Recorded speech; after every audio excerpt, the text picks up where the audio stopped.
Welcome, and thank you for being here tonight. Let the room go soft around you. There is nothing you need to solve before morning, nothing you need to carry into the dark. You can set it all down now, the way a city sets down its noise when the last light in the last window finally goes out. If you find this quiet hour helpful, you might gently leave a like, or tell me in a comment where you are drifting off from tonight, and then let even that small thought float away. From here on, all you have to do is breathe, and listen, and let the story carry you somewhere kind. We are going to a city tonight. It is called Townsville, and it sits somewhere between the real world and a picture drawn by a patient hand. A place of tall grey towers and round yellow suns and streets that curve like something remembered rather than something mapped. If you were flying over it now, late, with the offices dark and the traffic thinned to a few slow lights, you would see it the way the story likes to show it. From far above, a small bright grid glowing in a wide soft night. Somewhere down there a telephone is waiting to ring. Somewhere down there 3 little beds are waiting to be filled. And somewhere down there, in a quiet house at the edge of the suburbs, a man once stood alone in a basement and tried to make something to love. His name is Professor Utonium, and before there were any girls at all, there was only him and his work, and the particular loneliness of a person who is very good at building things and less sure how to be less alone. He was a scientist, gifted across many fields, physics and chemistry and biology all bending easily under his hands, and he lived in a city that had a way of being overrun by trouble. Monsters wandered in from the edges of things. Criminals grew bold.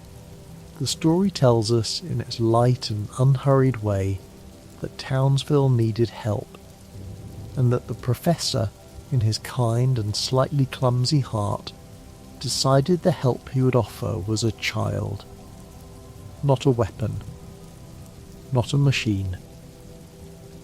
A little girl, perfect and good.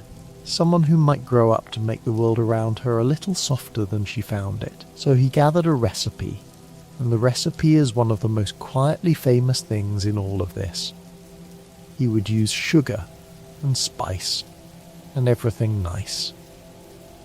Those were the ingredients he chose, 3 simple ideas borrowed from an old nursery rhyme about what little girls are supposedly made of, and he measured them out with the seriousness of a man who believed sincerely.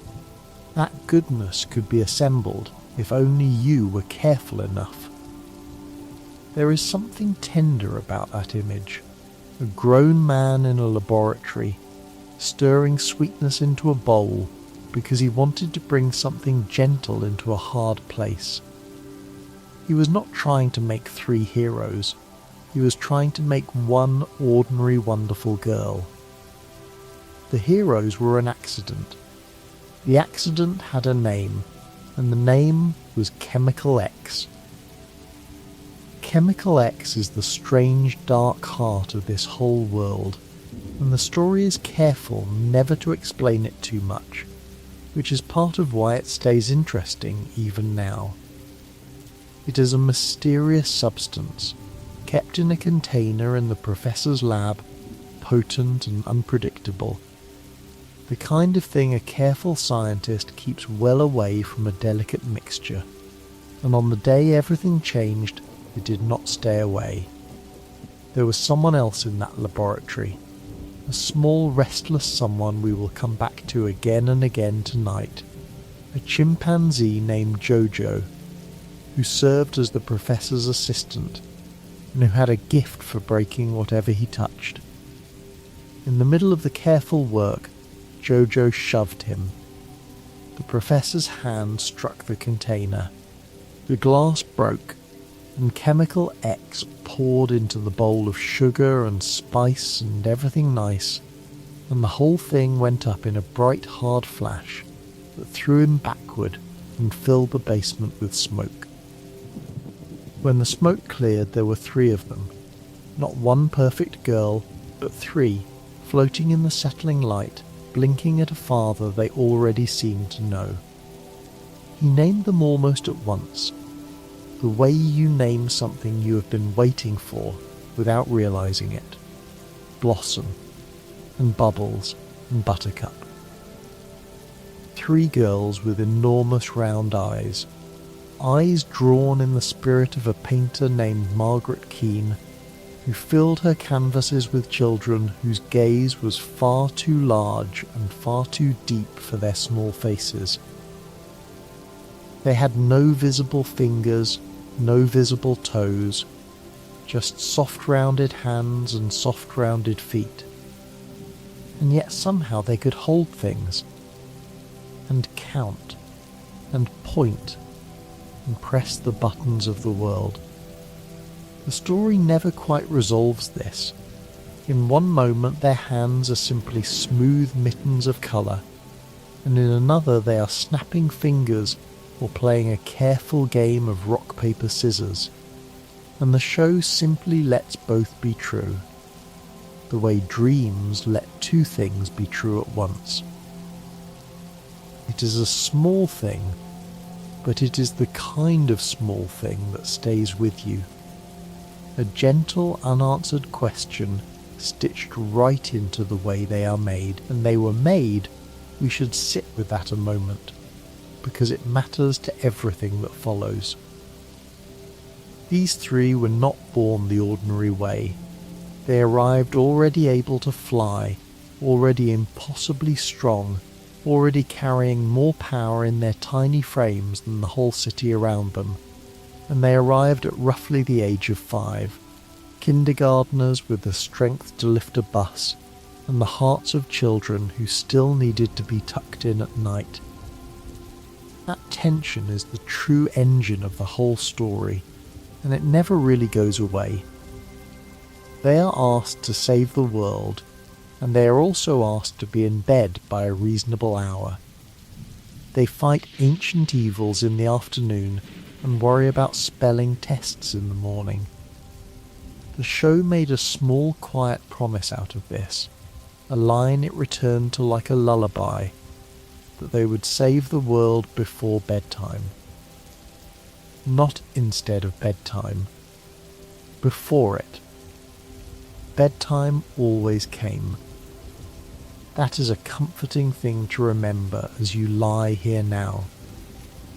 Even for them, even after the loudest day, the day ended and the lights went down and small heroes went to sleep. Let us stay with the 3 of them for a while, because they are the warm centre that everything else circles. They share a face and an origin and a father. And yet the story took great care to make them genuinely different, each one carrying a different piece of that original recipe, each one leaning toward a different corner of what it means to be a person.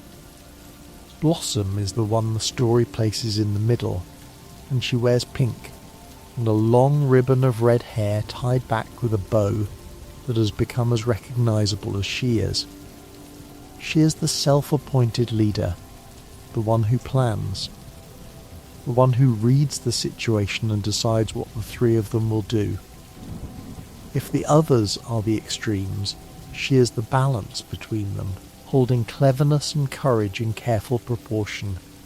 She is often called the smartest, the most academic, the one most likely to have a strategy folded up in her pocket before anyone else has noticed the danger. And she carries in some tellings a cool breath that can freeze what it touches, and later a warm one that can do the opposite. As if even her body understood how to hold 2 opposite forces at once. But leadership is a heavy thing to place on someone so small, and the story is honest about that too. Blossom can be bossy. She can want too badly to be right. She can carry the weight of the three of them until it bends her. Beneath the confidence there is a child trying very hard to be equal to enormous things. There is something quietly moving in watching her try again and again to be worthy of the trust her sisters place in her. Bubbles wears blue and keeps her hair in 2 soft pigtails, and she is the one the recipe filled with sugar. She is the sweetness of the 3, the gentlest. The one who would rather ask a monster politely to leave than fight it. The one who cries easily and laughs easily and loves without much hesitation. It would be easy to mistake that softness for weakness, and the show delights in reminding us how wrong that would be. Bubbles can speak the languages of animals and understand what they answer. She can speak in tongues the others cannot. And when the gentleness finally runs out, when something has pushed her past the last edge of her patience, Bubbles becomes perhaps the most frightening of the 3, precisely because it takes so much to get her there. She carries a stuffed octopus named Octi, a small worn companion with a knitted body and a quiet importance, and that octopus will matter later, in a darker way than you might expect from a child's toy.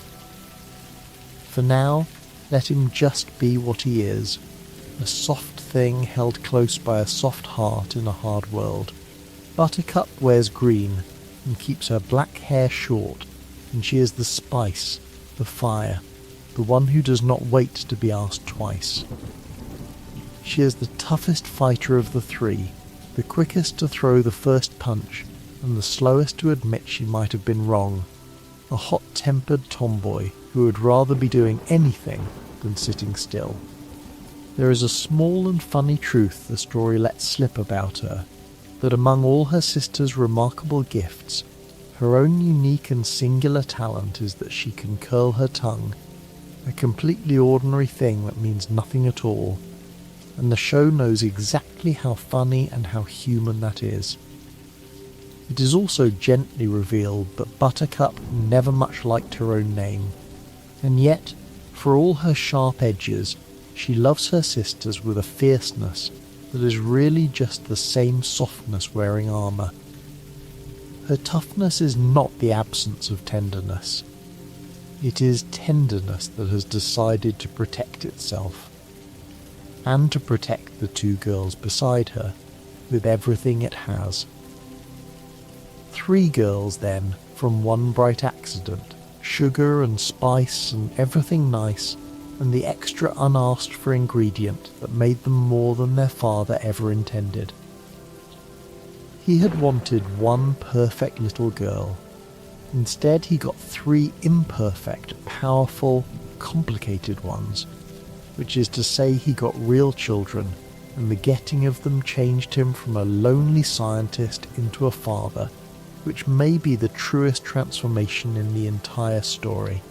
He raised them. He worried over them. He tried to give them ordinary lives around the edges of their extraordinary ones, sending them to school, setting rules, keeping bedtimes, loving them with the slightly bewildered devotion of a parent who cannot always keep up with his own children. It is easy, in a story so full of powers and villains, to overlook the Professor, and yet he may be the quiet soul of the whole thing. He did not set out to be a father.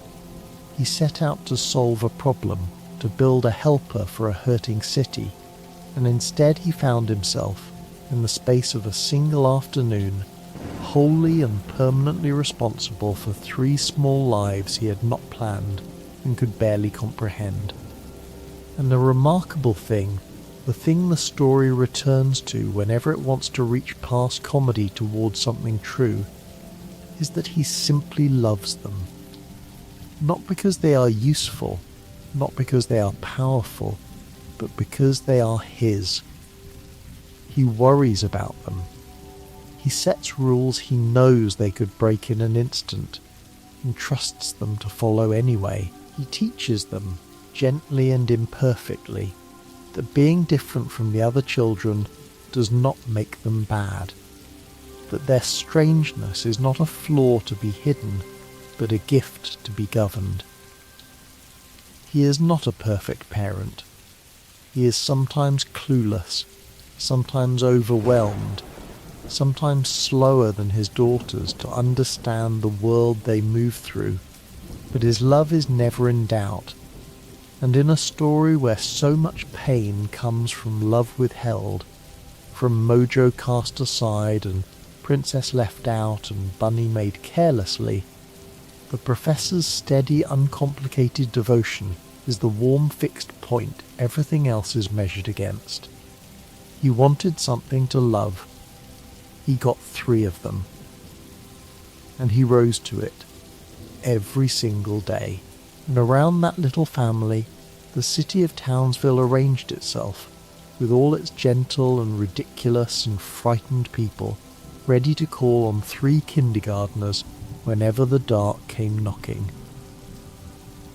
Townsville is not a large world, but it is a warm one, and the people who fill it are drawn with a fondness that survives even their silliness.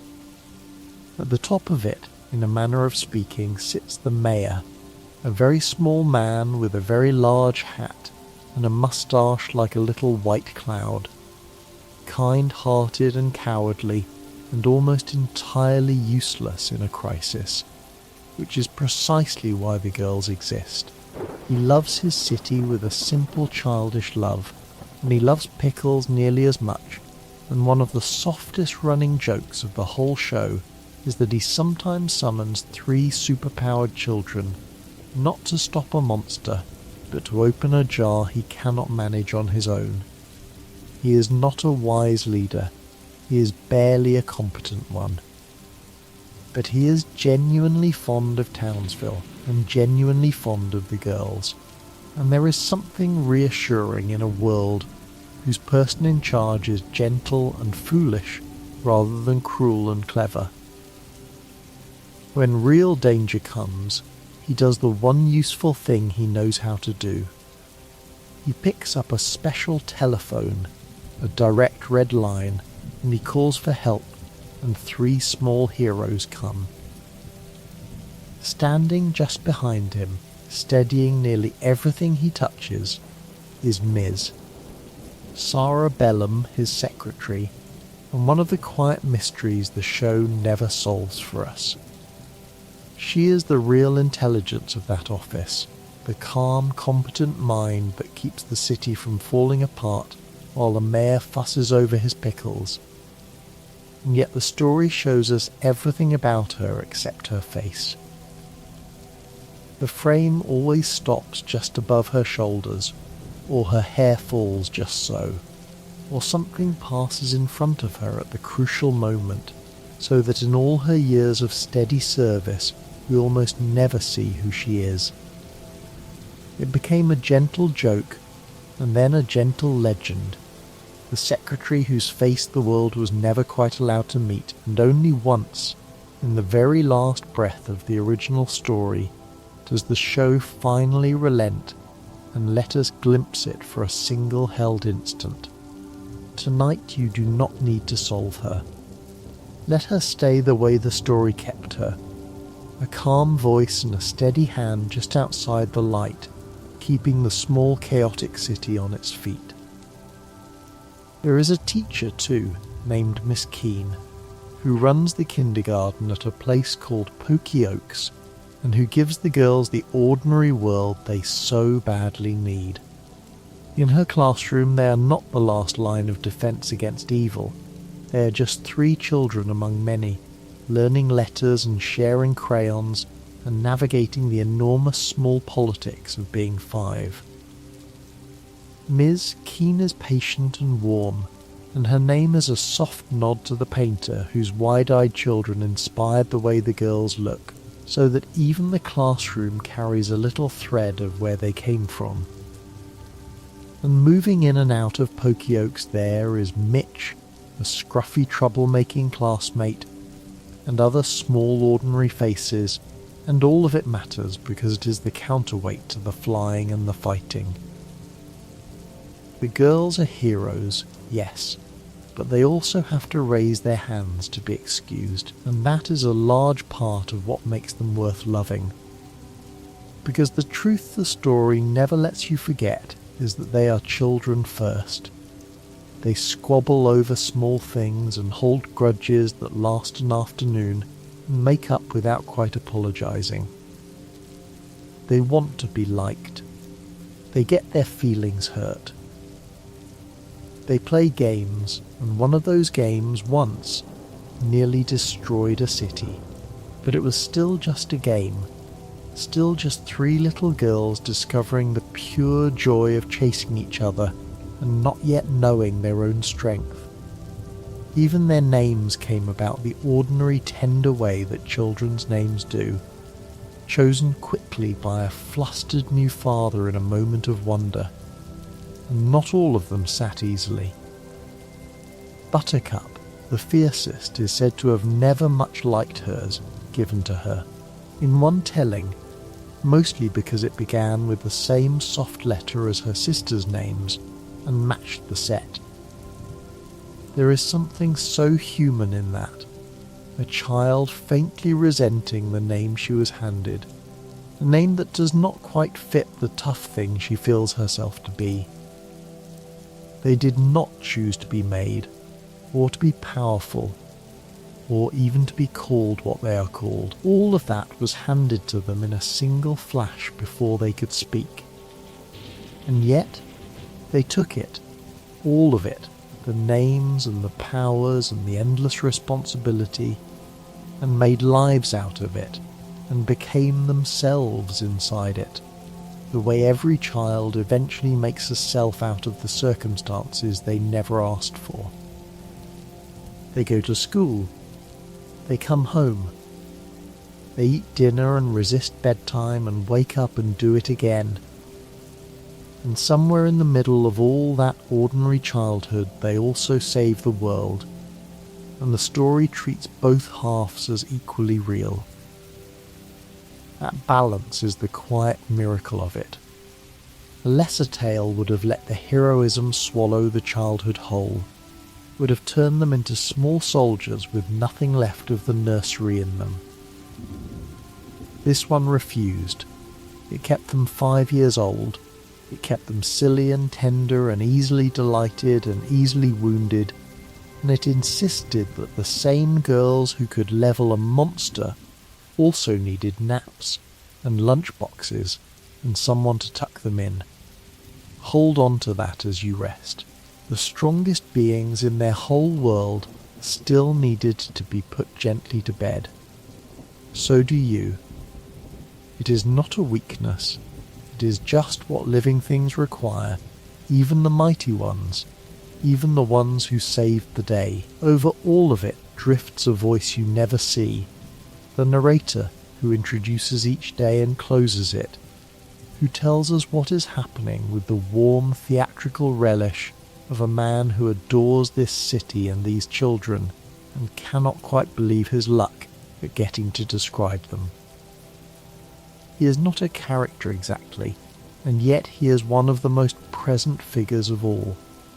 A kindly, unseen storyteller who sometimes gets so caught up in events that he seems almost to lean into the frame. He is the one who ends the day, each time, with the same gentle ritual, telling us that once again the day has been saved, thanks to the Powerpuff Girls. It is a small closing benediction, repeated so many times it becomes a comfort in itself. The verbal equivalent of a light being switched off and a door being pulled softly to. And near the edges of everything there is a small white talking dog, mostly forgotten, mostly ignored, wandering through the story absorbing more misfortune than any creature should. A tiny running joke about the ones a busy world overlooks. Hold a little kindness for him too as you drift. Somebody should. That is the world then.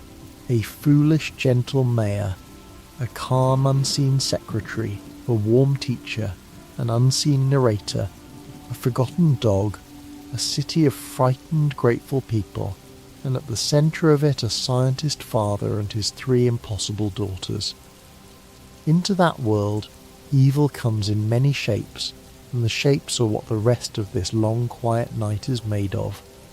Some of them are frightening. Some of them are almost sweet, and the very first of them, the one tangled most deeply into the girl's own beginning, is the small restless creature we left in the laboratory at the moment the glass broke. It is time, gently, to tell you the story of Mojo Jojo. Before he was a villain, before the helmet and the cape and the long winding speeches, he was simply Jojo, a chimpanzee who lived in the professor's home and helped, or tried to help, in the professor's lab. He was not evil then. He was reckless and clumsy and destructive in the way of a creature with too much energy and too little care, forever knocking over what had just been set up, breaking what had just been finished. The professor kept him anyway, the way people keep difficult pets, out of a stubborn, quiet affection. And so Jojo was there on the most important day of all, underfoot as always, and it was his shove that sent the professor's hand into the container of Chemical X. In the truest sense, the accident that made the girls was his accident. He is the reason they exist. Every good thing they would ever do traces back, in part, to one careless push from one small, restless animal. But the explosion did not leave him untouched. The same Chemical X that gave 3 girls their powers reached into Jojo and changed him just as completely, only in a different direction. It poured genius into a mind that had never asked for it.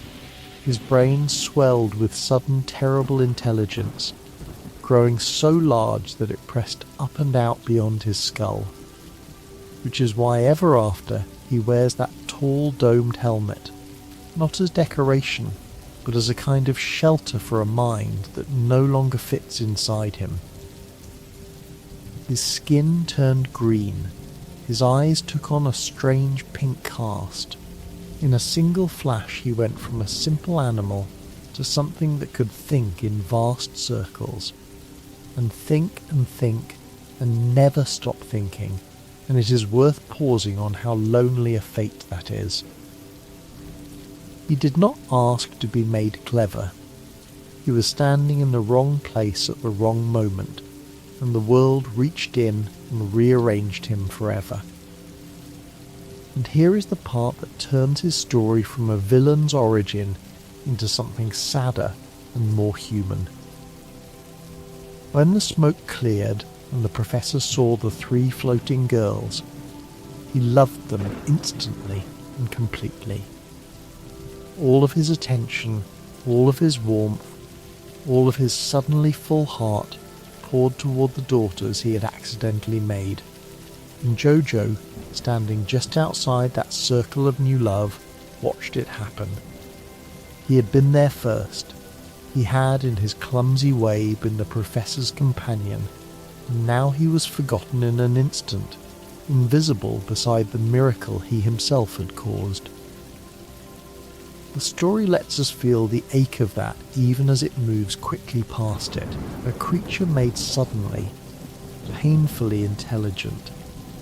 Intelligent enough now to understand exactly what he had lost, and to understand that he had been replaced, and to have no way to say so. He left.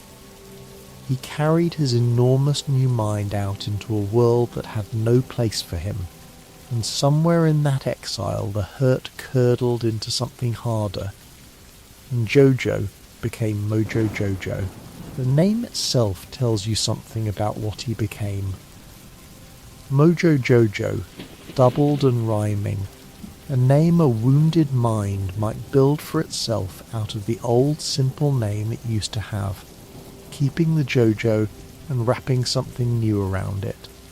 And he speaks the way that overfull brain thinks, in long looping ladders of words that circle back on themselves and say the same thing 3 times in 3 slightly different ways, each restatement clarifying nothing and yet somehow completing the shape of the thought.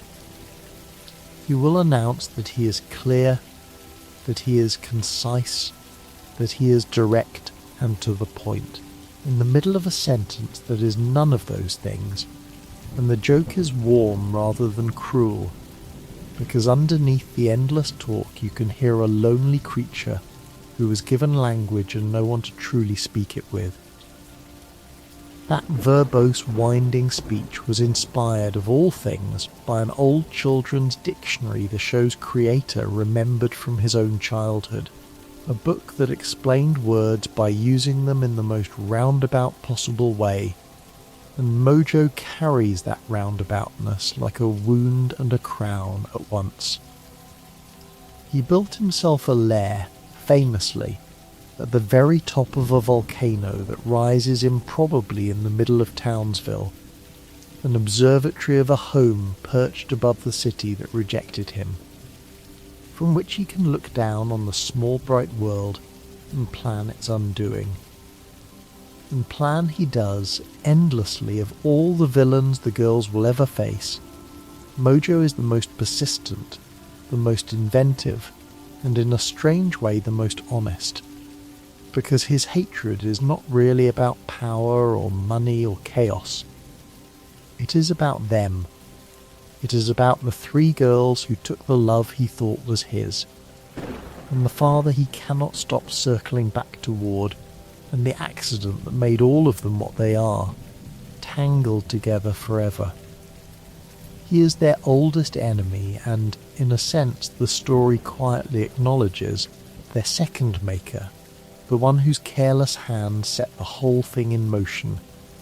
He is, if you let the thought settle, almost a kind of brother to them, born of the very same spilled chemical in the very same moment, sharing a father, sharing an origin, split off toward the dark while they turned toward the light. The show tells his beginning more than once, and the way it tells it twice is itself a gentle lesson in how memory works. In one telling, Mojo kidnaps the professor and recounts his own version of the past, in which he was a beloved companion, cherished and cared for, cruelly cast aside the moment the girls arrived. It is a story of betrayal, and he clearly believes it, and there is real pain in it. But the professor, listening, remembers it differently. In his account, JoJo was never a treasured favourite, but a constant small disaster, breaking everything, ruining experiments, testing patients daily, until the very day of the girl's birth became the last straw. Both accounts are true in their way, which is what makes it human. Mojo remembers being loved and losing it. The professor remembers a difficult animal who caused an accident. Somewhere between the 2 versions lives the real thing, a creature who was cared for imperfectly, who caused great harm without meaning to, and who has spent every year since turning that tangled hurt into elaborate revenge. The story never asks you to forgive him.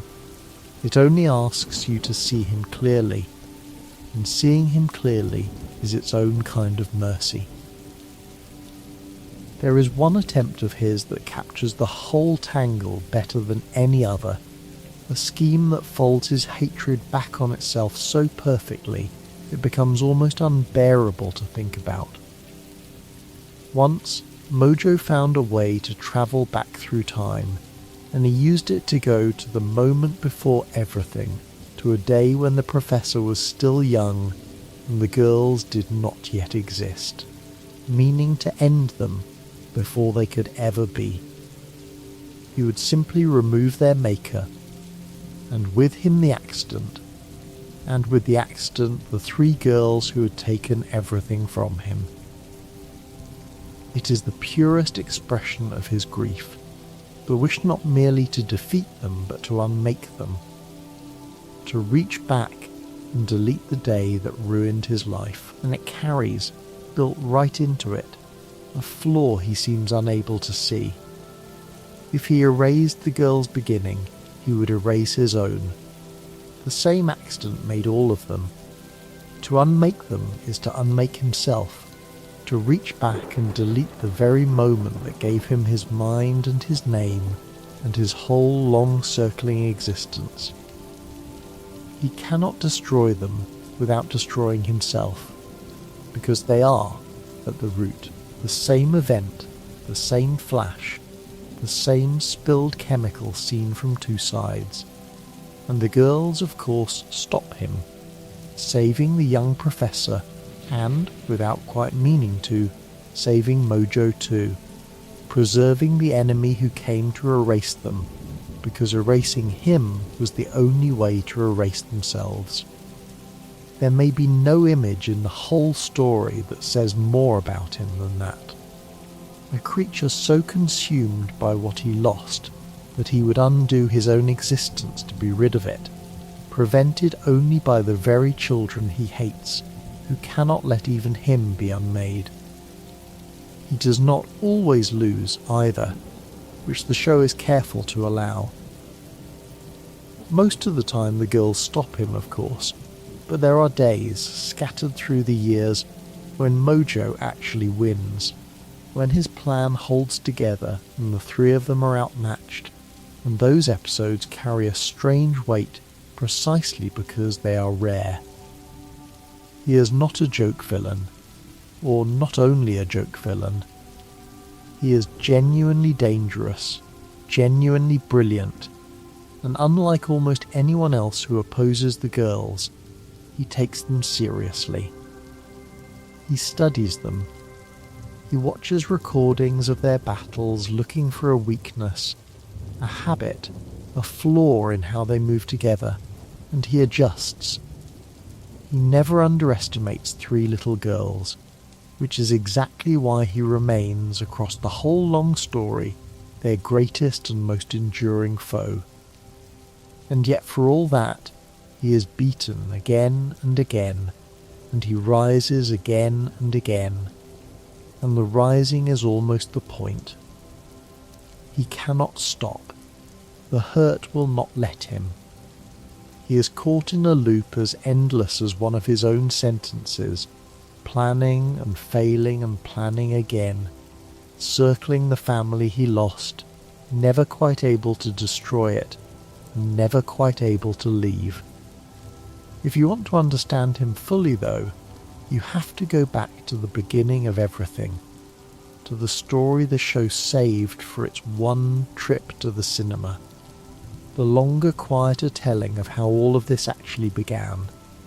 It is worth walking through slowly, because it is the fullest version of the girls' first days, before they were heroes, before Townsville loved them, when they were simply 3 frightened new children who did not yet know what they were for. In that telling, Townsville is already a troubled place, harassed by petty monsters and small-time crooks, when the professor makes his fateful batch of sugar and spice and everything nice, and Jojo, restless as ever, shoves him into the Chemical X. The girls are born in the same bright flash we know, but this time the story lingers on what comes after, on the tender, ordinary days of a scientist learning to be a father to 3 children who can accidentally punch through walls. They do not understand their own strength. They do not understand the world. And when they finally go out among other children and are taught, for the first time, how to play a simple game of tag, the results are catastrophic. They chase each other with joyful abandon, flying and crashing and laughing, and in the space of one innocent afternoon, They very nearly level the entire city, reducing whole streets to rubble in the pure, thoughtless delight of children who do not yet know their own power. They were not being bad. They were being 5. But the damage was real, and the city's fear was real, and in a single day they went from a curiosity to a menace in the eyes of everyone around them. That is the true wound at the centre of the movie, and it is a wound many people recognise even if they have never worn a cape.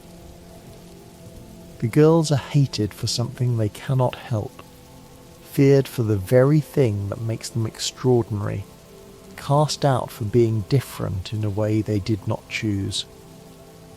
The townspeople turn on them. The professor himself is arrested, blamed for the creatures he brought into the world. And the girls, small and bewildered and heartbroken, find themselves utterly alone. 3 children who wanted only to be good and are told by everyone that they are dangerous. It is into that loneliness, precisely, that Mojo steps. He finds them lost and rejected, and he does the cruelest thing a clever wounded creature can do to a lonely child. He offers understanding. He tells them that he, too, is hated for being different, that he, too, was cast out for what he could not help, and every word of it is true, which is what makes it work. The girls, aching to be understood by anyone at all, believe him, and they agree to help him, and together they build him a great laboratory, a machine of enormous power, all of it framed as a gift to the city that spurned them, a way to make the world better and win back the love they lost. They pour their strength into it gladly. They think they are building redemption. They are building a weapon. What Mojo actually intends is revenge, not only on the girls but on the whole race of humans he feels wronged him, and his plan carries a strange, bitter logic that the story does not flinch from. He takes the girls to the city zoo, a treat, a reward, and while they are distracted, he secretly plants small devices on all the primates there, every monkey and ape in the place. That night he draws them all to his laboratory and floods them with Chemical X, transforming an entire zoo of ordinary animals into an army of intelligent, mutated, malevolent creatures like himself. By morning, Townsville is under attack by a horde of superpowered apes, and Mojo, standing triumphant, reveals to the returning professor and the horrified girls that they helped build the very thing now tearing their city apart. He names himself, publicly, as their partner in it, and the last thread of the girl's reputation snaps. That is the lowest point of the entire story, lower than any single battle, because it is a defeat of the heart rather than the body. The girls did a terrible thing while trying to do a good one. Even the professor, for one crushing moment, seems to lose faith in them, and so they do the only thing their broken hearts can imagine. They leave. They fly straight up, out of the sky, out of the world entirely, and they come to rest on a small asteroid, drifting in the silence of space, 3 tiny figures sitting in the dark far above everything, having decided that a place with no one in it is better than a place where everyone is afraid of them. There is a terrible quiet to that image. 3 children who could hold up a mountain sitting alone in the cold of space, because they believe they are too dangerous to be loved. If you have ever wanted to remove yourself from a world that seemed to want you gone, you understand exactly where they are sitting. But the story does not leave them there. Down on Earth, Mojo's plan begins to come apart in the most fitting possible way. His army of mutated apes, given his own intelligence and his own hunger to rule, immediately decide that they too want to rule. Each of them, alone, they turn on him. They dress like him and talk like him and refuse to obey him, because he made them too much in his own image, and an image of Mojo is by definition something that will not follow orders. In creating an army of himself, he guaranteed his own betrayal, and there is a quiet poetry in that, a villain undone by the very selfishness he built into his creations. And in the chaos, Mojo seizes the Professor, and the Professor, in danger, cries out, and far away on their lonely asteroid the girls hear it. They hear their father, and that is the thing that brings them home. They return, and they begin at first simply to rescue people, plucking citizens from danger, catching what falls, holding back what threatens. But there are too many monsters and too few of them, and they cannot save everyone by catching alone, and it is Buttercup, fittingly, who reaches the hard truth first, and Blossom who finds the words for it. They cannot only protect, they have to fight. They have to use the very power that made everyone afraid of them, use it fully and without apology, in defense of the people who cast them out. And so they do. They turn, and they fight back, and the story does not make it gentle. They tear through the ape army with everything they have, and Mojo, watching his forces fall, does the last desperate thing available to him. He pours the remaining chemical X into his own body, all of it, and swells into a towering monster, a vast green giant clutching at the girls atop a crumbling skyscraper in a scene that deliberately echoes the oldest monster movies, the great ape on the tower, the tiny figures in his fist.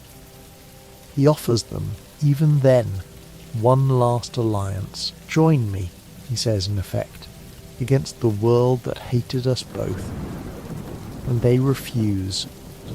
Whatever they are, they will not become that. And they push him from the tower, and he falls. And at the very bottom of that fall the Professor is waiting, having made at last an antidote, a counter to Chemical X, the mirror of the substance that started everything. Mojo lands in it, and the antidote shrinks him back down to his small ordinary size, powerless and beaten, and it is over. The girls, standing amid the wreckage of the city they helped save, are offered a strange gift by the frightened, grateful people around them. The townsfolk apologize. They admit they were wrong to fear what they did not understand, and they ask the girls to stay and to protect them and to be exactly what they are. There is a moment before they answer when the girls consider that same antidote for themselves.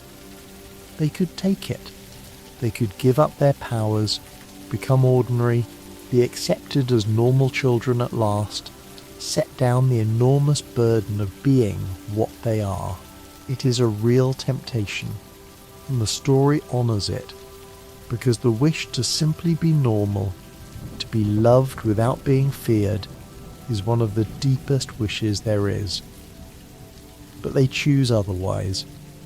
They choose to keep their power and carry its weight, to be different and to use the difference for good, and in that choice they become, for the very first time, not an accident and not a menace, but a promise. The narrator gives them their name at last. The Powerpuff Girls.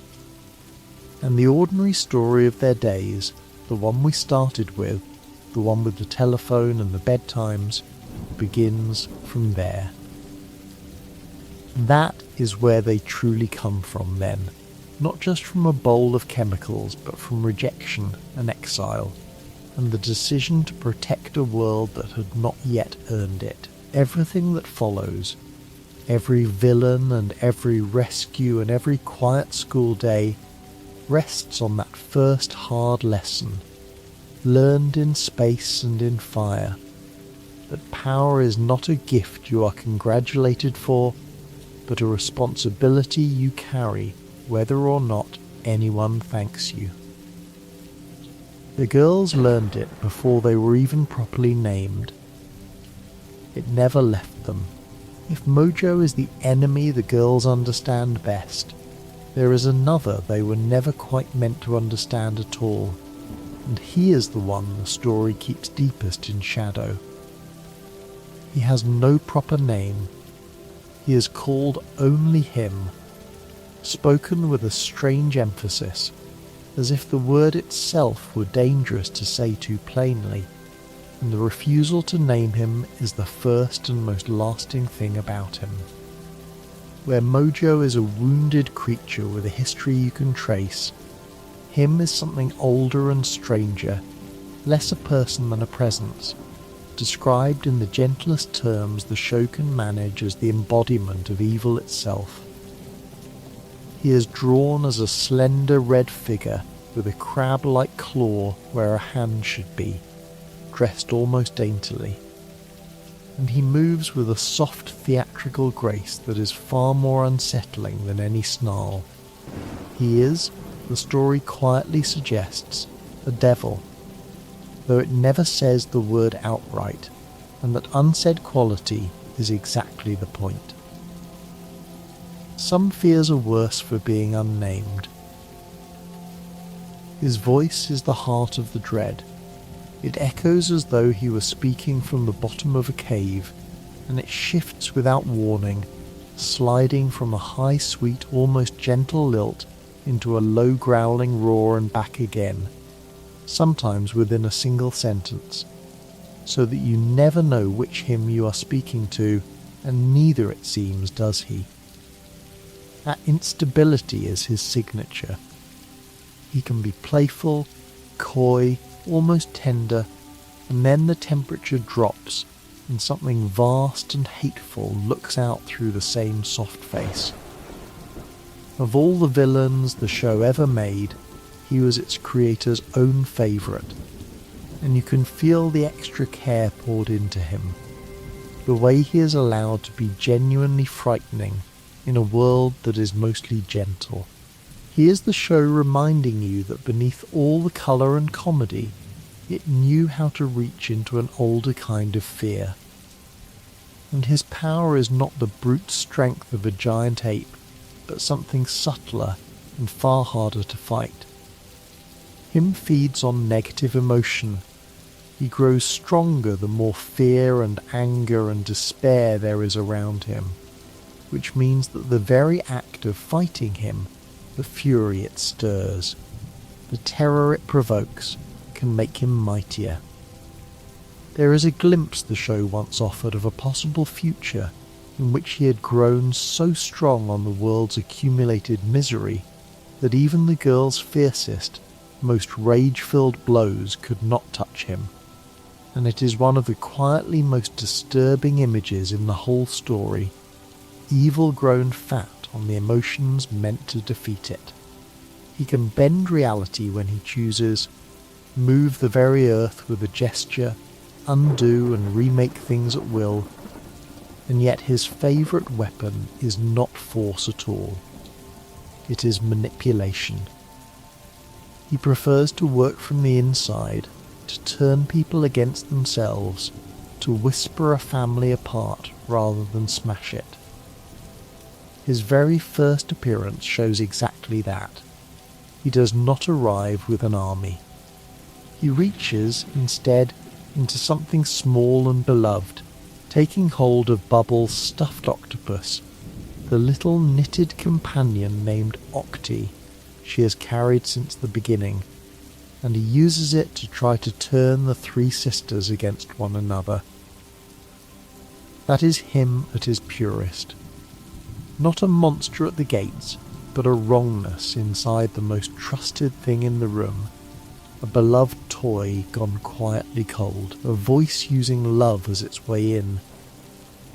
There is something about that image that lingers, the idea that the truly frightening thing is not the creature that announces itself, but the corruption of what you hold closest.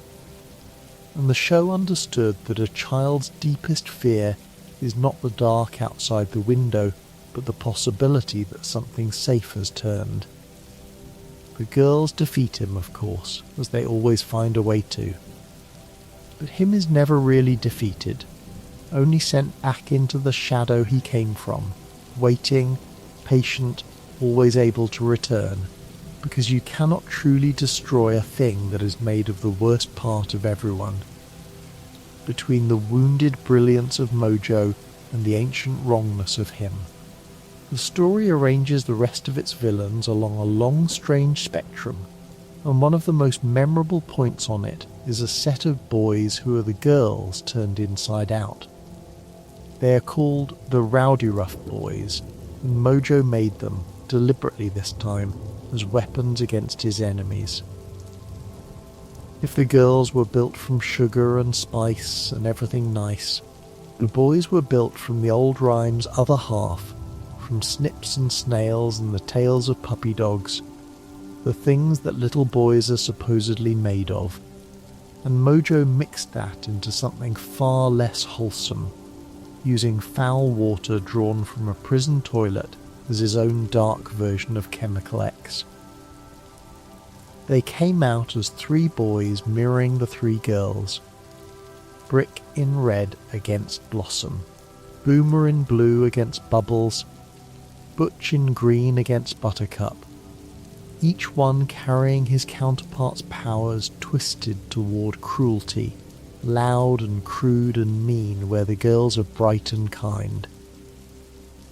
They were a real threat, matched to the girls power for power, and the way the girls first defeat them is one of the strangest and most charming turns in the whole story.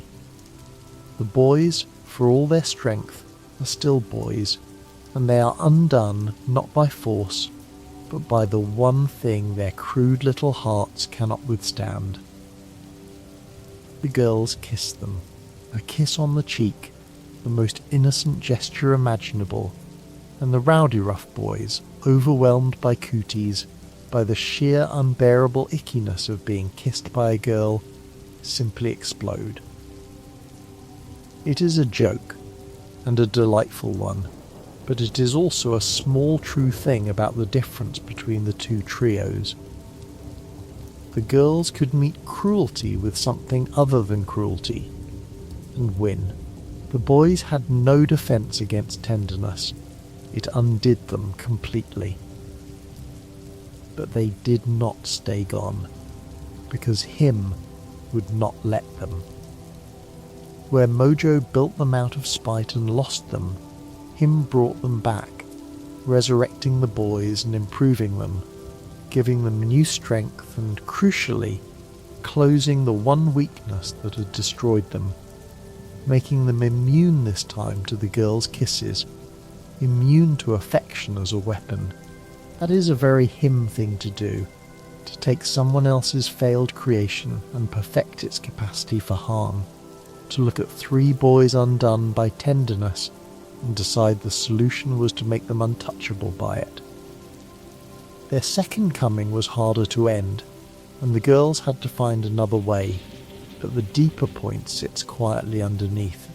The Rowdy Rough Boys are what the girls might have been if the recipe had gone the other way, if the extra ingredient had been bitterness instead of an accident, if no one had ever loved them. They are a mirror, and mirrors in this story are always a little frightening, because they show you how thin the line is between the hero and the thing that hates her. It is worth resting for a while on what the girls can actually do, because the story is generous with their gifts in a way that rewards slow attention. They can fly, all 3 of them, effortlessly, leaving coloured trails across the sky, and they can move so fast the eye can barely follow, and they are strong far beyond any reasonable measure. able to lift and throw and shatter things many times their size.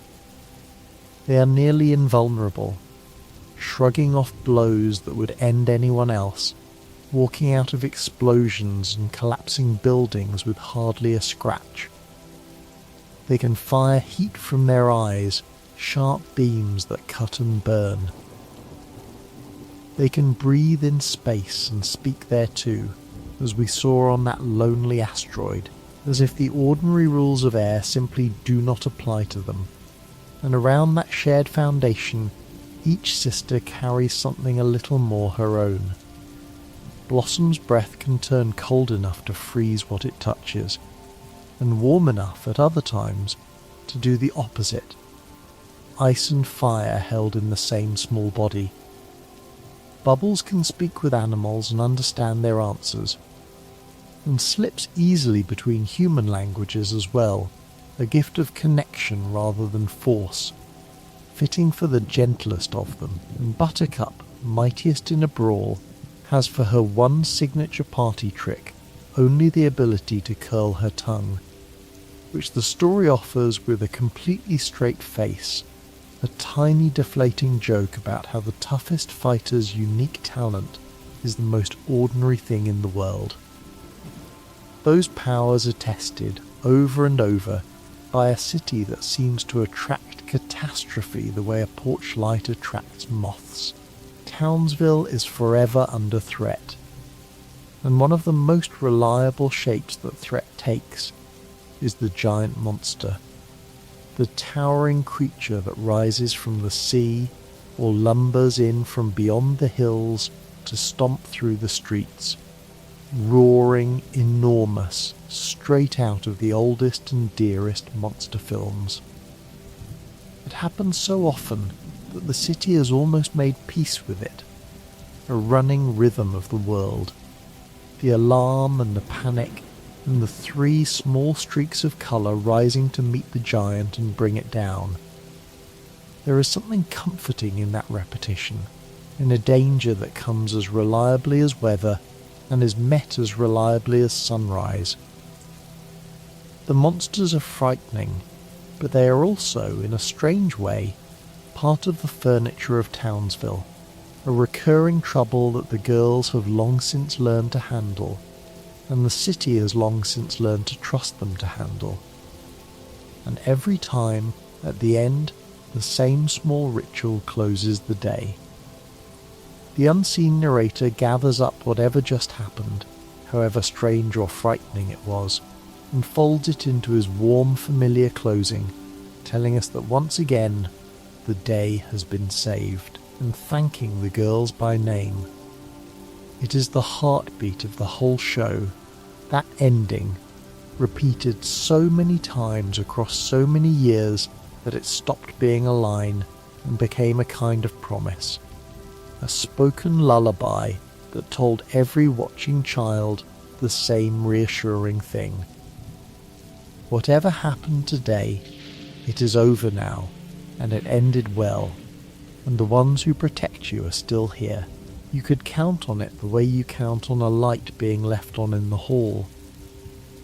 No matter how dark the middle of the story got, the end was always that gentle voice, telling you the day was saved. Not every enemy the girls face is so grand, and the story is wiser than it sometimes gets credit for in the way it fills out the rest of its rogues gallery with figures who are smaller, sadder, funnier, and often much more human than a devil or a mad genius. There is Fuzzy Lumpkins, for one, a great pink shaggy creature who lives out in the woods at the edge of Townsville, less a schemer than a hermit, wanting nothing from the world except to be left utterly alone. He is territorial to the point of violence, quick to fire at anyone who so much as steps onto his land, and yet there is something almost sympathetic in how simple his wants are. He does not dream of ruling the world. He dreams of privacy, and of his banjo, an instrument he loves and has even given a name, and of a quiet patch of ground where no one bothers him. His rages come when that quiet is broken. He belongs to a whole sprawling clan of similar creatures, a family of lumpkins out there in the trees. And he is really a monster only in the way a startled animal is a monster, when something wanders too close to what little he has and wants to keep. There is Princess Morbucks, who may be the most quietly heartbreaking of all of them, though she would hate to be pitied. She is a rich girl, spoiled beyond measure, a child whose father has given her everything money can buy, and who has discovered the one thing it cannot. She wants to be a Powerpuff Girl. That is her whole villainy. In the end, a desperate, furious longing to belong to the very trio she fights, to be counted among them, to be special the way they are special. She was even given a chance once to join, and it went badly, because being a Powerpuff Girl is not a thing you can purchase or demand, and Princess had no powers of her own and no idea how to earn a place. Only the certainty that she deserved one. So she buys what she cannot be, arming herself with expensive gadgets and manufactured powers, and hurls herself again and again at the girls out of a jealousy that is really just loneliness wearing a gold crown. She is spiteful and grasping and genuinely dangerous, and she is also a child who wanted to be included and was told no. And the story lets both of those be true. There is Seducer, a mistress of disguise and manipulation, whose weapons are charm and deception, and a head of living hair she can wield like a dozen grasping hands. A grown woman scheming her way through Townsville by turning people's trust against them.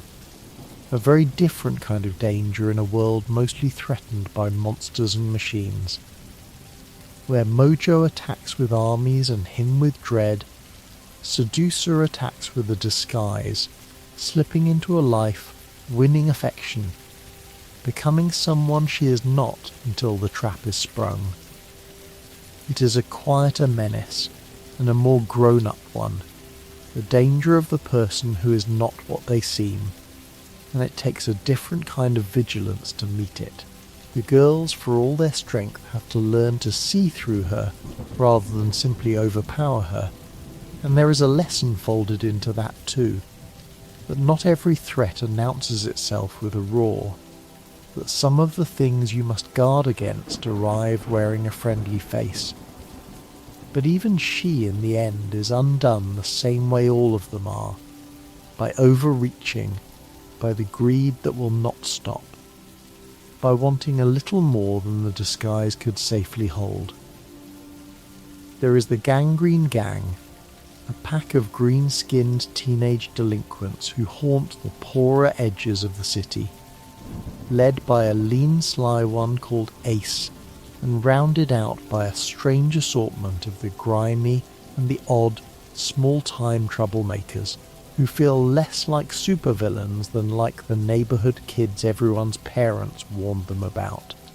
They were, fittingly, the very first villains the girls ever truly faced, and the last one standing at the end of the movie, a bookend of ordinary grubby crime around all the cosmic evil in between. They are not world-enders. They are the kind of trouble every town has, the corner where the lights are broken and the older kids gather to make trouble because trouble is the only thing they have been offered. And there is a faint sadness under their menace, the sense of young lives that curdled early for want of anything better to do. The girls handle them the way you handle a familiar nuisance rather than a true terror, and the city goes on around them, and they slink back to their corner to plot some smaller mischief for another day. Not every shadow in Townsville is a monster. Some of them are just the ordinary human wear and tear of a place where people live, and the story had room for that too, for the small failures alongside the great evils, for the grubby alongside the cosmic. And then, gentlest of all, there are the amoeba boys. And I have saved them for a soft place in the night on purpose, because they are almost too sweet to be villains at all. They are 3 single-celled creatures, blobs of the simplest possible life, who have somehow decided to become a criminal gang, and the tender joke of them is that they are simply too simple, too innocent, too fundamentally harmless to manage it. They aspire to great crimes and commit tiny accidental ones. They try to be feared and are mostly just tolerated. They will proudly steal something worthless, or commit a crime so small no one can even be bothered to stop them, and their deepest frustration is that no one will take their evil seriously. Of all the villains in the story, they are considered the least evil by far, so gentle in their menace that stopping them hardly counts as a fight. There is something wonderful in a world that has room for villains like that. Would be monsters who are really just 3 little cells who wanted to matter and did not know any other way to ask. If you are still awake, let them be the ones you smile at as you drift. 3 earnest, hopeless blobs trying so hard to be bad and never quite managing it. But of all the figures who pass through this story, there is one I have been saving for the quietest part of the night, because her story is the tenderest and the saddest, and it belongs here, in the soft middle hours where sad things can be held gently. Her name was Bunny, and she was for a very short time a 4th Powerpuff Girl. It happened because the girls were tired. The work of protecting a whole city never ends, and 3 small children, however powerful, can only be in so many places, can only carry so much, and one day the weight of it pressed on them enough that they decided to do the thing their own father had done. They would make a sister. They would create a 4th girl to share the burden, to lighten the endless load, and so they gathered what they could and mixed their own version of the recipe. But they were children, and they did not have what the professor had, and they did not measure with his care or his knowledge, and so the ingredients they used were wrong, imperfect, gathered in a hurry from whatever they could find, and out of that flawed loving mixture came Bunny. She was not like them. She came out misshapen and unstable, larger and rougher and slower to understand, her speech clumsy, her body not quite holding together the way theirs did. She was made from the wrong things, and it showed when the girls, to their quiet shame, were not always kind about it. They were embarrassed by her. They corrected her, grew frustrated with her, treated her as a mistake rather than a sister, and Bunny, who wanted only to help, who wanted only to be one of them, felt every bit of it. And yet when the moment came, when the girls were truly in danger, it was Bunny, the clumsy mismade one, the sister they were ashamed of, who understood at last what she was for, and threw herself into saving them with everything she had. She fought for them. She rescued them. She finally became, in that instant, exactly the hero they had made her to be. And it killed her. Her body, built from the wrong ingredients, was never stable enough to hold that much force. And in the very act of saving her sisters, she came apart, undone by the flaw that was in her from the first, gone almost as soon as she had proven what she was. The girls were left holding the truth of it, that they had made someone out of impatience and treated her poorly and lost her before they ever really let her be their sister. It It is a startlingly sad thing for a bright cartoon to hold. A small tragedy about a life made carelessly and ended too soon. About the way we sometimes fail the ones we bring into being. About a creature who was loved too late and gave everything anyway. Bunny only exists for a little while, in a single story, and then she is gone, and the show never brings her back. And somehow that makes her more precious rather than less. She was here, and she mattered, and she is remembered, and if that is all a short life gets, it is not nothing. Let her rest gently in the quiet tonight. Bunny was not the only small life the girls brought into being. Either there was once a squirrel, an ordinary creature they found and cared for, and in their well-meaning way, touched with a little of the same chemical X that made them. And for a while it became something more, a small furred helper they named Bullet, flying alongside them, sharing their strength. But that story ends gently rather than tragically. In time, the squirrel chose to leave the city and its battles behind and return to the forest to protect the wild green places instead, and the girls let it go. Not every creature touched by the strange chemical is doomed, and not every parting is a loss. Sometimes a small life you helped simply grows past you and wanders off toward the work that was truly its own, and the kindest thing is to watch it go. It is worth resting for a while on that chemical itself, because it is the quiet physics underneath this entire world, the single strange substance from which nearly everything springs. Chemical X is never explained. We are never told what it is, where it came from, why the professor had it, what it is truly made of. It is simply there, a dark, potent liquid that reaches into living things and amplifies them, turning a little girl into a titan, turning a simple animal into a genius, turning a squirrel into a hero and a zoo into an army. It gives, and what it gives is always more of what was already there, strength made enormous, cleverness made vast.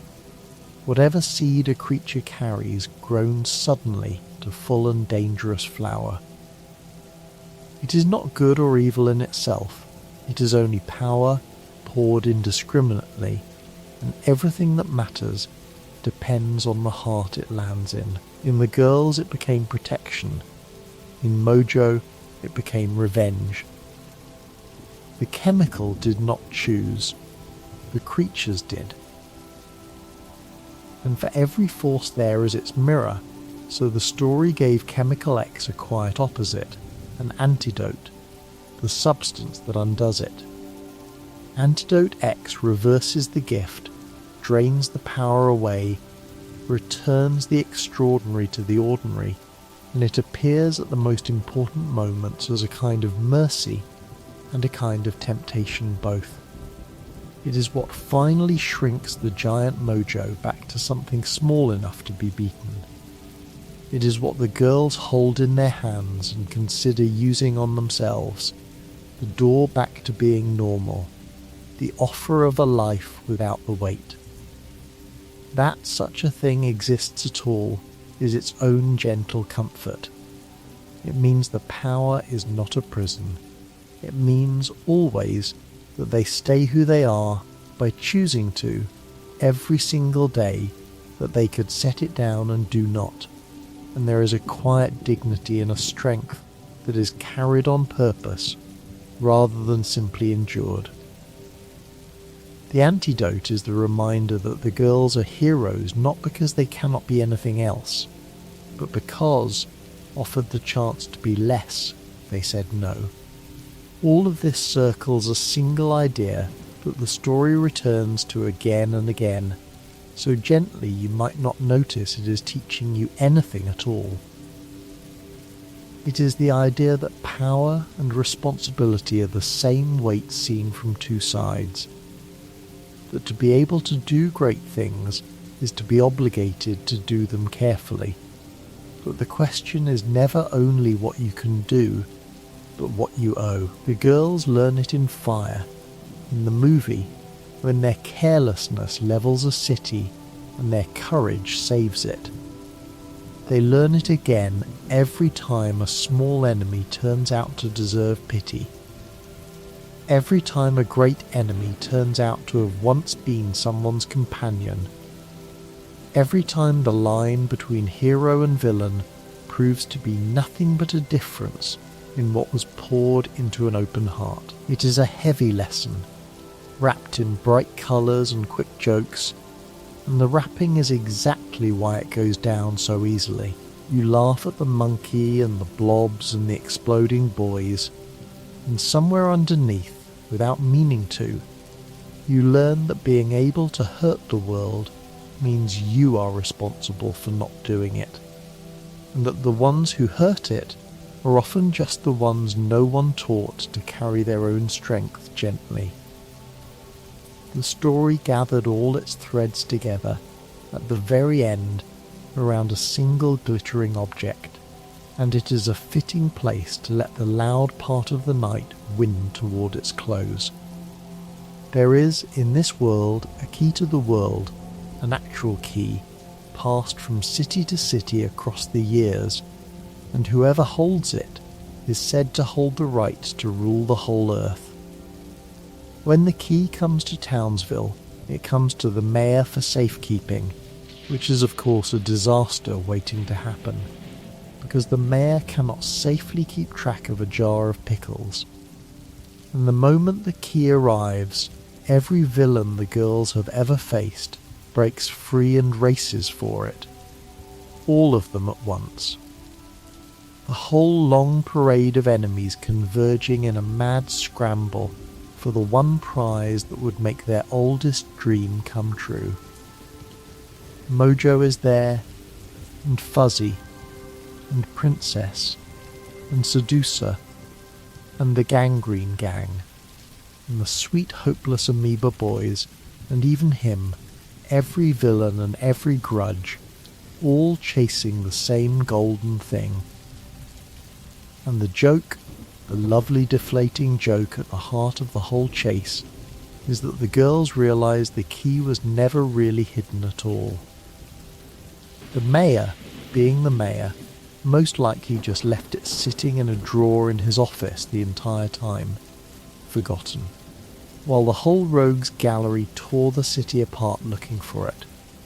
What follows is a wild, ridiculous race across Townsville, all the villains careening toward the mayor's office in a scramble that owes as much to a cartoon car chase as to any battle, and for one brief shining moment Mojo Jojo, of all of them, actually reaches it.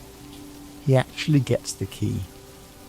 He actually, for the first time in his long circling life, wins, and in some tellings of that ending, given the key to the whole world, given at last the absolute power he has schemed toward for years, he uses it, for a moment, to simply make things better, to mend what was broken, before the old bitterness inevitably pulls him back toward himself. Even his victory is soft around the edges, and even his heart, given everything, reaches first for something almost good.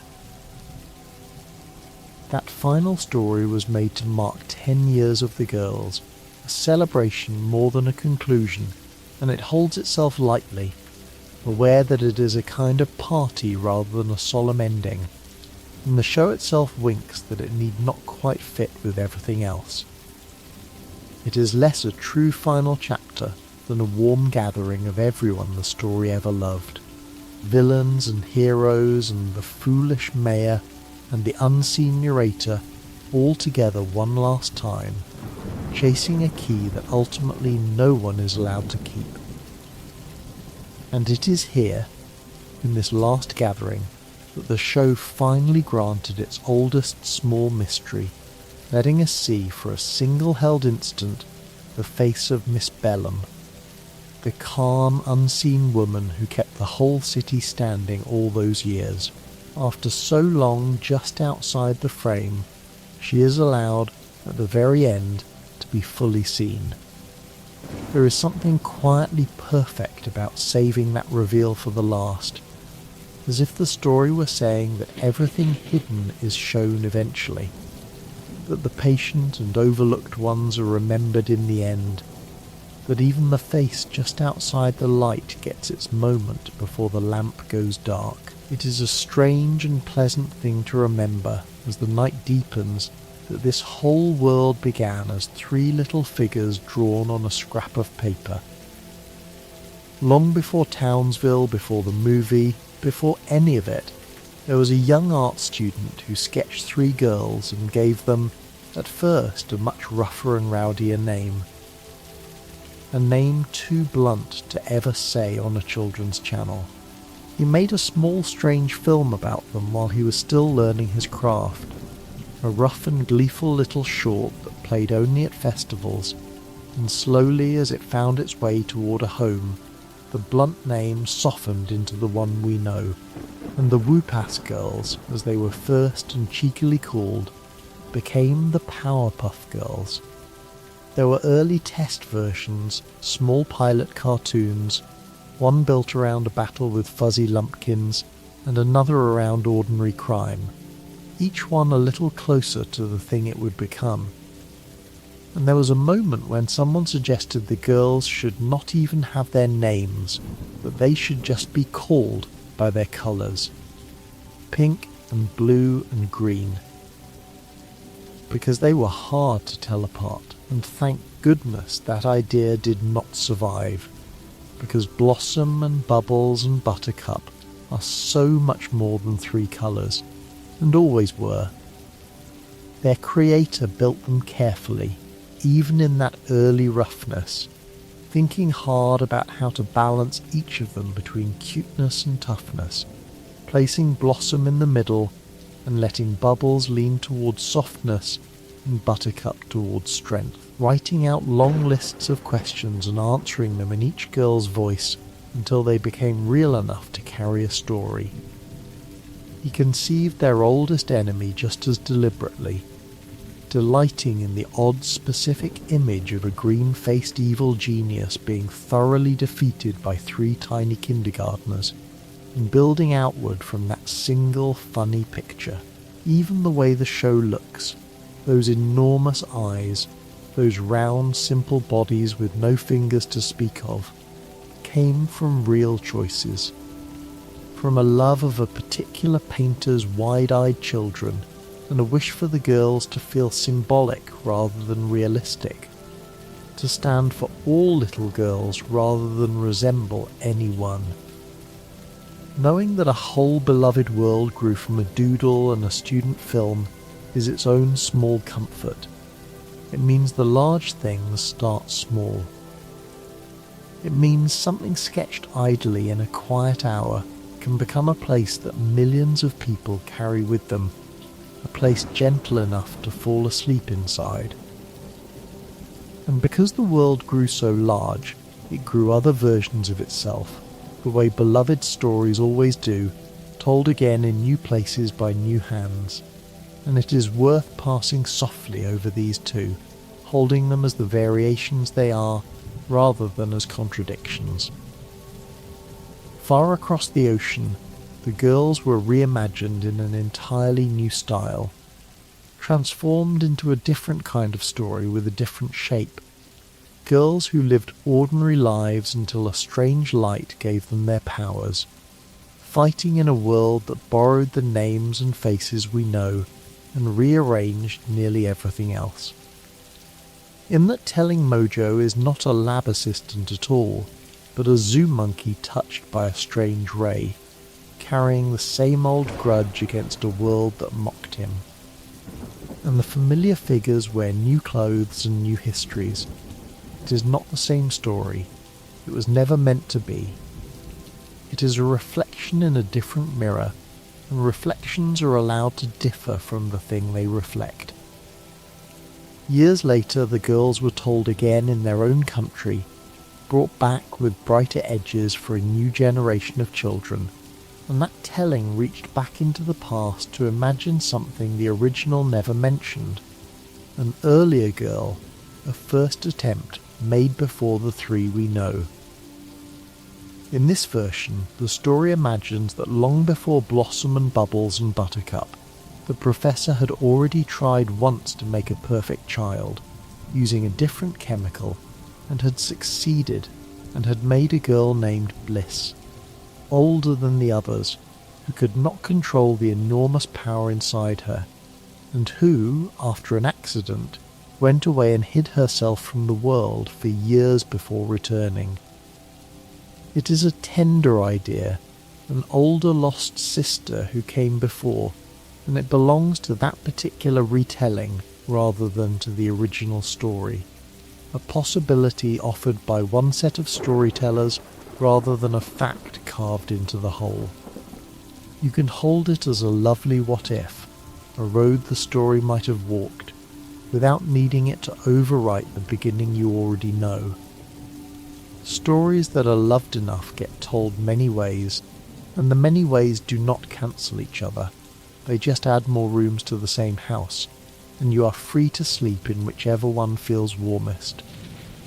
What stays constant through all the versions, what no retelling ever quite loses, is the small unlikely heart of the thing. 3 children, made by accident, given more power than the world around them, choosing over and over to use it gently. A father who wanted something to love and got more than he bargained for and rose to it anyway. A city too foolish to protect itself, protected all the same. And a whole crowd of enemies who are, when you look closely, mostly just lonely, mostly just hurt, mostly just creatures who were given strength and never taught what to do with it.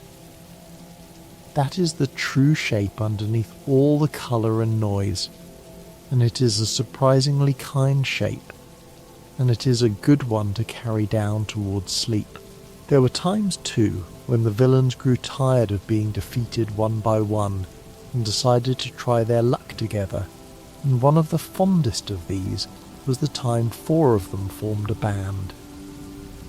Mojo joined with him, and with Fuzzy, and with Princess, and the 4 of them united into a single team, borrowing the shape and spirit of a famous group of 4 musicians, complete with a knowing wink toward that history in nearly every line. For a little while they were formidable, 4 kinds of villainy pulled into one, and the girls struggled against the combined force in a way they never did against any single member. But the alliance carried its own undoing, as these things do, and it came apart over the arrival of a newcomer who caught the eye of one of them, a small distraction that fractured the whole fragile union. Villains, the story keeps quietly noting, are bad at staying together, because the same selfishness that makes them villains makes them poor partners.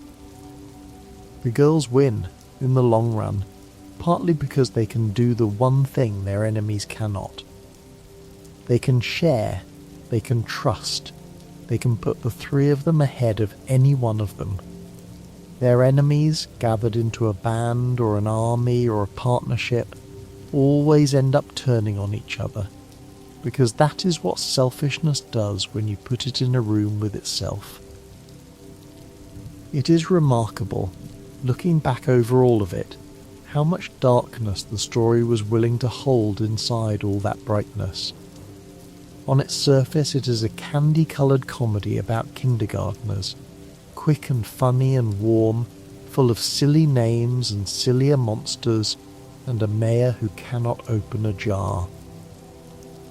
But underneath, again and again, it reaches for real and difficult things. It made its central villain a creature undone by neglect and jealousy, sympathetic even in his cruelty. It built a devil out of a child's fear of the dark and the corruption of beloved things. It told a story about being feared for what you cannot help, about being cast out for being different, about the loneliness of that exile, and it did not pretend the pain of it away. It let a maid sister die of the flaws she was made with. It let its heroes be tempted, seriously, by the chance to give up and be ordinary. That willingness to hold the sad and the frightening things gently, inside a world safe enough to laugh in, is exactly what made the story worth loving, and it is exactly what makes it a good companion here at the end of a long day. It never lied to you about the dark. It only promised every single time that the dark would not have the last word. The last word was always the light coming back, the day being saved, the small heroes coming home. That, in the end, is the gift the story leaves in your hands as the night closes over it. Not the fighting, not the powers, not even the bright parade of enemies, but the simple deep reassurance underneath all of it that a small and gentle thing can be stronger than a large and frightening one, that being different is not the same as being wrong, that the ones who protect us are often the ones the world once feared, and that however loud and dark the day becomes, it ends, and the ending is kind. 3 little girls made by accident out of sweetness and one strange extra ingredient, choosing every single day to use their terrible strength gently, coming home every single night to a warm, dim house, and a father who loves them, and a bedtime that always, always comes. There are worse things to carry down into sleep than that. So let the noise settle now. Let the villains go back to their cells and their woods and their volcano and their shadows. The chase for the key is over. The city is quiet. The monkeys have been sent home. The boys have been undone. The devil has slipped back into the dark he came from, and the small foolish mayor has locked his office and gone to bed. And somewhere the unseen narrator has lowered his voice for the last time tonight and told us, gently, that once again the day is saved. The day is always saved, in the end. That is the promise the story kept every single time, so faithfully that you could set your heart by it. However loud it got, however frightening, however lost the girls became, the day was saved, and the evening came, and the lights of Townsville went down one by one like stars deciding to rest. Picture them now, in the quiet after everything, the 3 of them home again. The house at the edge of the suburbs is warm and dim. The professor is somewhere nearby, tired in the particular way of a parent who has spent the day worrying, and is grateful again to have them all under one roof, and the girls, who lifted buses and outflew missiles and stared down ancient evil, are doing the smallest and most ordinary thing there is. They are getting ready for bed. Blossom is setting something in order because she cannot help it, smoothing the day into place the way she smooths every plan. Buttercup is pretending she is not tired, which is its own kind of tired, and Bubbles is holding Octi close, the little octopus that a devil once tried to poison and could not, because some soft things cannot really be corrupted, only borrowed for a while and then returned to the child who loves them. There is a tenderness in imagining heroes at bedtime that has nothing to do with their powers. Strip away the flight and the strength and the laser eyes, and what remains is 3 small sisters who share a room and a father and a whole enormous secret life, who fought all day and will fight again tomorrow, and who, right now, are simply small and sleepy and safe. That was always the show's quietest magic, the way it insisted on the childhood underneath the heroism. They were never allowed to become only weapons. They stayed children who happened to be strong, and the story protected their smallness as fiercely as they protected their city. Even at their mightiest, they had bedtimes. Even after the worst days, someone made sure they rested. That is a gentle thing to know as you rest now too. Think of the sisters, and how 3 girls made from one accident became 3 genuinely different people, and how they stayed a we through all of it. Blossom carrying the plans and the pressure. Bubbles carrying the softness that turned out to be its own kind of strength. Buttercup carrying the fire, and underneath the fire, a love she would never quite say out loud. They argued. They competed. They got on each other's nerves the way only sisters can. And every single time it mattered, they closed ranks, 3 colours moving as one, because whatever else was true, they belonged to each other.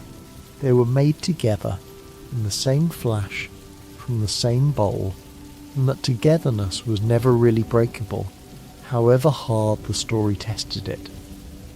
There is comfort in that too, the idea of people who are bound to you at the root, who will always, in the end, come back to your side. And think, one more time and gently, of the ones who fought them, because a soft heart at the end of the day can hold even the villains kindly. Think of Mojo in his volcano, the loneliest genius in the world, endlessly planning, endlessly circling the family he lost, unable to stop, unable to leave. A creature who was standing in the wrong place when the world reached in and changed him. Think of Princess, wanting so badly to belong that she made an enemy of the only ones she wanted to join. Think of Fuzzy, wanting only his quiet and his banjo and his patch of trees. Think of the 3 little blobs who tried so hard to be feared and only ever managed to be almost harmless. None of them were happy. That is the quiet truth under all the villainy. The girls had each other and a father and a city that came in time to love them. The villains, mostly, had none of that, and their schemes were often just the shape their loneliness took when it had nowhere else to go. It does not excuse them, but it lets you set them down softly, which is what the night is for. The city itself can rest now. Townsville, with its tall grey towers and its round warm suns, its foolish gentle mayor and its calm unseen secretary, its patient teacher and its overlooked little dog, and its unseen storyteller who loved it so. All those windows going dark, all those grateful ordinary people, saved so many times they had almost stopped being surprised by it, sleeping now under the quiet certainty that if anything came in the night, 3 small heroes would rise and meet it and be back before morning. There is a deep comfort in a watched-over sleep, in the idea of a place where the danger is real but the protection is realer, where the day is always saved. Let yourself borrow that feeling. Let yourself be, for tonight, one of the sleeping citizens of a small bright city, safe under a watch you do not have to keep yourself. The lamp in the professor's basement is off now. The bowl is washed and put away. The strange dark chemical is sealed in its container, quiet, waiting, holding all that power and doing nothing with it. Because power at rest is just potential, just a held breath, just a possibility that has chosen, for now, to be still. Everything that could happen tomorrow is only a possibility tonight. You do not have to meet any of it yet. There is nothing to solve before morning. The day was saved. The day is always saved. Let the images come slower now, the way they do at the edge of sleep, loosened from their order, drifting, 3 girls floating in the settling smoke, blinking at a father who already loves them, a game of tag that got away from them, and a city that forgave them in the end.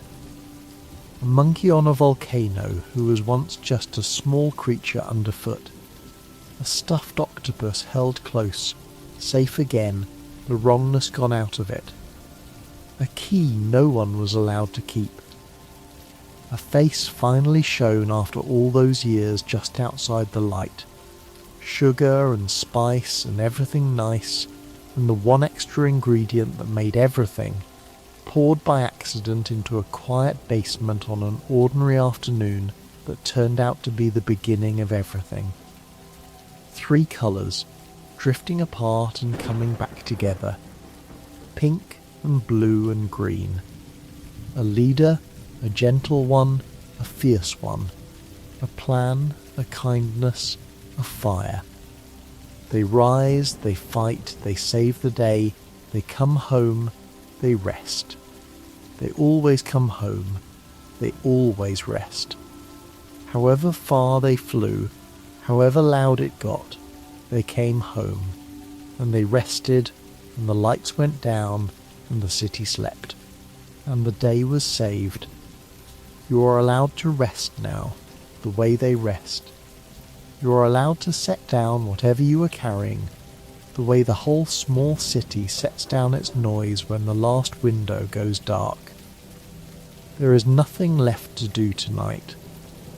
The heroes are in their beds, the villains are in their cells and their woods and their shadows, mostly just lonely, mostly just tired, sleeping too. The professor has checked on his daughters one last time and gone to his own rest. The narrator has said his gentle words and fallen quiet. And the city glows softly below the night, watched over, safe, still. Let your breathing slow. Let the story keep drifting, softer and softer, the colours blurring together, pink and blue and green, becoming just a warm smear of light, the towers becoming just shapes, the shapes becoming just a glow, the glow becoming just the dark behind your eyes. Sugar and spice, drifting, everything nice, drifting. 3 small heroes asleep in a quiet house, and a quiet house in a quiet city, and a quiet city under a wide and gentle sky. The day is saved, it is always saved, and now, at last, it is night, and there is nothing to save, and nothing to fear, and nothing to do but rest. Sleep now. The day is saved and you are safe, and everything can wait until morning. Rest gently, and sleep well, and good night.